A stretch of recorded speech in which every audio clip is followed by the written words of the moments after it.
மாணவி வன்கொடுமை சம்பவத்தை கண்டித்து தன்னைத்தானே சாட்டையால் அடித்துக் கொள்ளப் போவதாகவும் விரதம் இருக்கப் போவதாகவும் பாஜக மாநில தலைவர் அண்ணாமலை தெரிவித்த நிலையில் மக்களவைத் தேர்தலில் அடைந்த தோல்விக்கு அவர் பரிகாரம் தேடுவதாக இந்து சமய அறநிலையத்துறை அமைச்சர் சேகர் பாபு விமர்சித்துள்ளார்.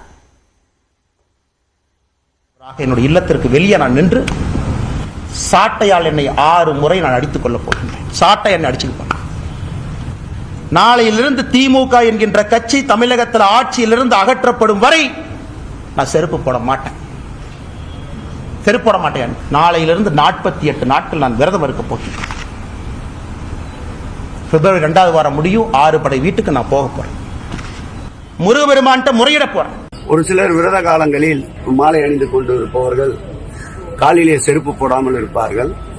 நான் கூட மலைக்கு படி ஏறும்போது மலை ஏறும்போது காலிலே செருப்பு அணிய மாட்டேன். இதை ஒரு சாக்காக வைத்துக் கொண்டிருக்கின்றோ என்னவோ தெரியவில்லை.